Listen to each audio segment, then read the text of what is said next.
All right, fellas. So here we go. First time this trio getting together for Body Lock. So I'm Ant Walker of Sherdog.com, MMA on point. In my MMA news, the Walkout Network, and obviously now the Body Lock. So here we go with my man Pat Auger, also the Body Lock, also Sherdog.com, and Mike Fiedel, one of the head honchos here at Body Lock, also a Flow Combat. Gentlemen, how are we doing today? All good. Doing good, man. Tired, but doing good.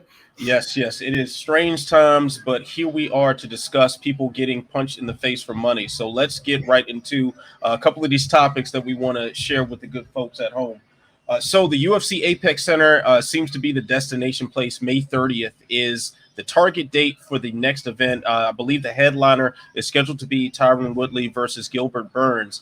Now, we do have a statement from the UFC about this because this location isn't quite official, but let's go ahead and read that statement and we'll give our reaction to it. The UFC statement reads as follows.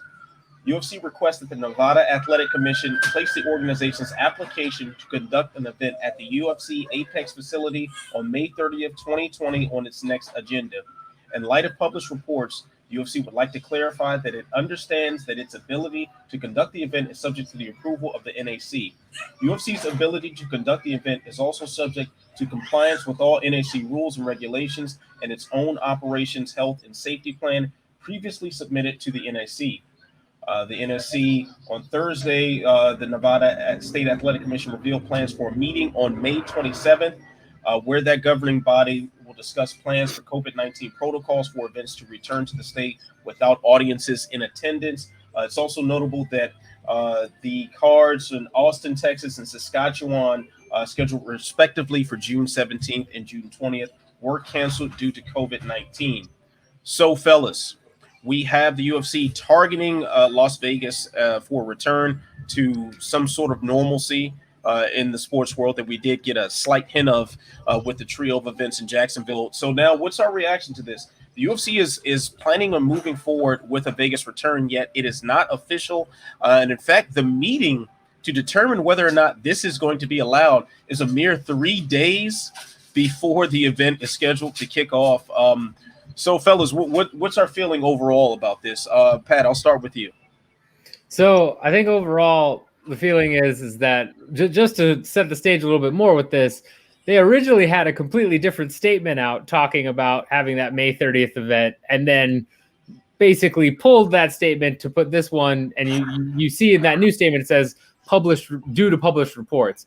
It's one of those things where if there was any semblance of the fact that the UFC and the NAC aren't in constant communication and buddy, I mean, this just again goes back to prove a point that it really seems that either Dana White's got the inside track with how everyone's going to vote and go with that, which is completely possible, or that they just, don't care, or they've got the power to push that around.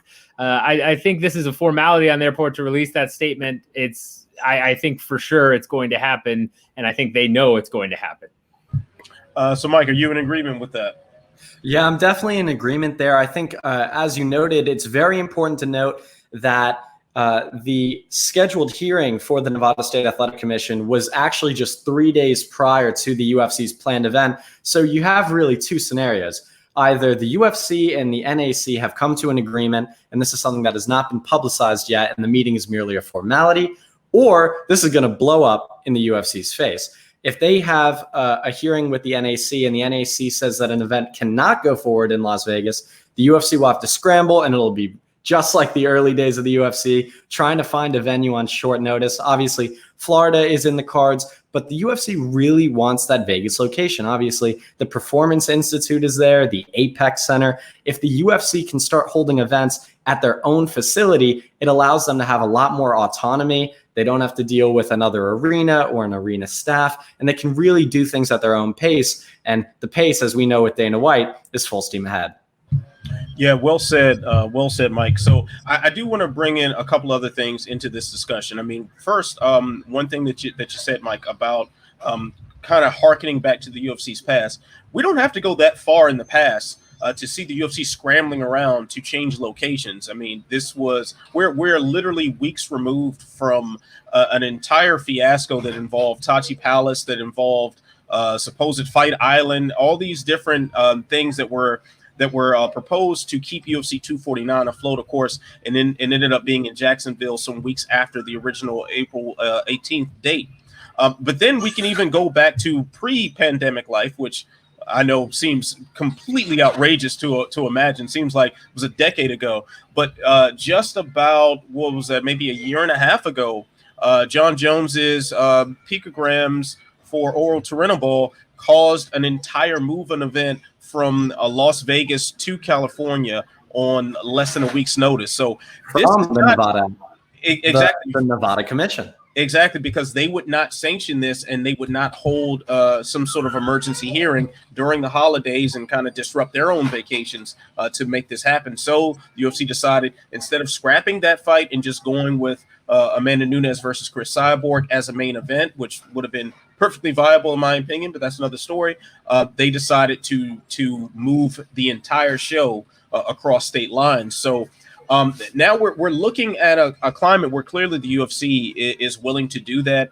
They've already started laying some of the groundwork in case Nevada has decided to turn away from this. We were just listening to the press conference after the last Jacksonville event where Arizona was proposed as a possible location for something else. Clearly, they have a track record established now with the state of Florida. And I know Atlanta was considered as well as a possible location. Notable that Georgia and Florida are two states that have loosened up COVID-19 restrictions, if they had any to begin with, period. So now we're kind of looking at a situation here where the UFC is throwing a serious gamble.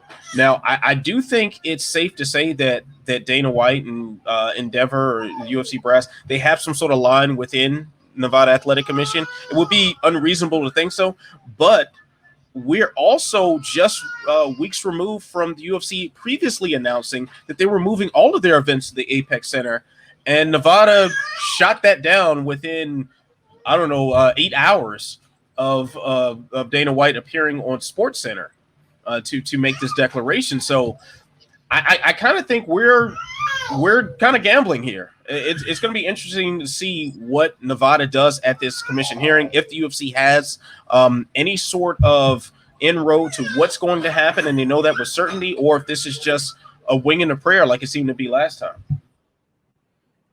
Yeah. Absolutely. No, I think that those are very good points, and I would say in this scenario, especially after that whole debacle where Dana White was on Sports Center for 8 hours, and then 8 hours later it gets canceled. If this blows up in their face again, I gotta imagine they have to have some information. I mean, maybe not. Maybe they are rolling the dice. That is a UFC thing to do. I, for one, am. They mentioned at the top of this that they canceled the Austin, Texas event where I'm living, and that's confusing to me since Texas is just going to go ahead and pretty much reopen in phase 2 here tomorrow. Bars are going to be open at social distancing. I'm sure they could have done events in some form or fashion. But yeah, no, I think you're 100% right. It is still a gamble. I can't imagine the ramifications of them having to scramble within 3 days. Because a week is one thing. A week is terrible as it is, but 3 days in a pandemic seems, I don't know. I think they've got to have an inside line on this. I'd imagine so. I will say this, though. If they don't have an inside line, and this is a gamble that proves to be futile, I can't wait for that New York Times story and the Dana White press conference reaction. So I just want to get that out there. But gentlemen, on a more serious note here now, of course, the jury is still out on whether or not the Jacksonville experiment was successful for obvious reasons as far as how COVID-19 manifests itself in people who are infected. So now, do we think it's a good idea for the UFC to hold their events in the Apex Center if they're insisting on moving forward? Yeah, I think in the question you noted that the UFC is intent on moving forward. So while we can all have our understandings that there is inherent risk of the coronavirus and obviously a litany of other topics when a cage fight is going to go down, it's not going to be possible to completely eliminate any risk, especially of a virus like coronavirus. But if the UFC is going to go forward with events, I think that the UFC Apex could be a good place to do it. It's, again, you're decreasing the number of people who need to be involved. There's no longer an arena staff because now it is the UFC's in-house production setup. And it's a hub for fighters. Everyone knows Vegas. A lot of fighters are situated in Vegas. It's pretty centrally located if you're a West Coast person. East Coast, not so much, but we'll see how that goes out. I know California is a big hotbed, that West Coast, for MMA fighters as well as grapplers.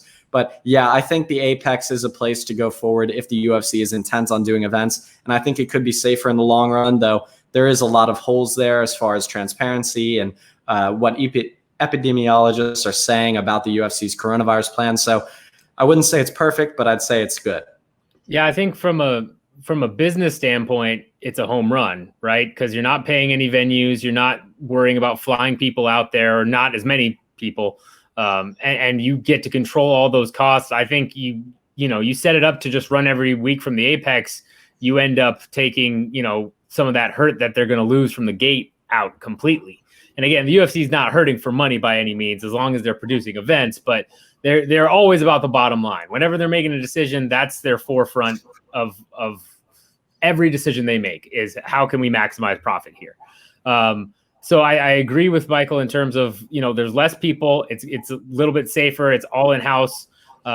But as he hit on a little bit there, the one thing with running it through the Apex is going to be that transparency could get a lot more opaque. It could get much, much harder, with someplace like the ViStar Arena and hotels. You're going to have enough people working there, enough eyes, that there's going to be some sort of reporting on, hey, this is the test, or this is what we know of, this type of deal. We've got these things in place, and you'll have some sort of verification. On the Apex, who knows what that's going to look like behind the scenes? And it's, very possible employees are going to be gagged, fighters are going to be gagged, as we'll discuss here soon about the MMA JA talking about the COVID-19 waiver. And as me and Michael have talked about it with Dan Lust on a different Fight Business podcast, I mean, it's very possible that nobody's going to be able to say what's going on behind the scenes, and that could lead to some lax operations by the UFC. Will it? I don't know, but it's, that opaqueness is a little concerning, I suppose. I mean, I'll wager that the UFC, the lack of transparency that will take place in the Apex Center would lend to some sort of relaxation of protocols. I mean, with the world watching, with the New York Times really on their heels about what's been going on, with all the media attention and all the focus that was put upon this being the only major sporting entity that was pushing forward through a global pandemic, there were certainly questions, but they still went back on their own guidelines in plain sight like it was nothing. I mean, we were promised that there were not going to be in-cage interviews. There were in-cage interviews by 3 different individuals for the 3 different events. The social distancing of the commentary team was shattered in the promo segments that they would do all huddled up next to each other. Right. Why have the 3 separate desks if you're going to start each segment off with? They're going to sit on each other's laps, 2 minutes later. It was quite a marvelous thing to watch, and the inconsistent use of masks, and it was all over the place. It was a complete mess as far as that is concerned. As far as their own protocols were concerned, it was an absolute disaster in that respect. God forbid it actually leads to true disaster in the next several days or whatnot, as potential infected people could manifest themselves. But I'm kind of in between here, because I'm not a big fan of the lack of transparency, but knowing what they do with the world watching, that they seem to relax their own protocols anyway. At the very least, at the Apex Center, you do reduce the number of people. And as far as the UFC staff is concerned, with them being based in Las Vegas, I mean, at least the benefit of them being able to be close to their families, at least the benefit of them not having to interact with so much of the outside world. You don't have to go through an airport. You can simply leave your bedroom, go to your car in the garage, take off, and go to the Apex Center. From my understanding, the Apex Center does have some sort of lodging as well, so you don't have to deal with hotel staff. You don't. There are so many things that are cut out, and not necessarily because the UFC is going to do it better. I don't want to go as far as to say that, but you just limit the amount of people. And in a situation like this, limiting the amount of people, limiting the amount of context that each individual person is going to have is more beneficial than anything else in lieu of any sort of proposed vaccine or whatever the case may be. Absolutely. And just one final thought there. If this event that is scheduled for the Apex, if the UFC does not have an agreement with the Nevada Athletic Commission and the Nevada Athletic Commission goes against the UFC's plans, they don't allow them to go to the Apex, then you have fighters, coaches, managers, anyone who's involved with the event flying out to Vegas or driving out to Vegas, presumably for the event, only to have the location switched, requiring another flight, another drive, another hotel. So if there isn't any certainty here, it's a lot worse as far as containing the amount of people and places these individuals are coming into contact with. Absolutely. Now, I will say that the one practical counter to that argument that I'm sure the UFC would throw out there is that they can at least arrange travel from Certainly. Vegas to. I would assume they would go to Arizona just for proximity, since that would probably make the most sense, unless of course they decided to give Tachi another go at it. But even still, that would be much closer. And Yes. the UFC does have access to private jets. So if they were to load up the fighters and coaches on a couple of jets and fly them over, okay, we say distance on those flights. yes. I mean, probably not. Probably not. I mean, but distance on any flight. Yeah. They're going. I mean, if they're going coach, right? Look at the United Airlines or the American Airlines people. Like, their distance isn't a thing on any flight. So, yeah. And then on top of that, once they get to the venue, I mean, we saw the video that Fabricio Verdun posted of a sick Jacare Souza mingling amongst all the other fighters that were there. They were in the middle of their weight cuts, ready to step on the scale.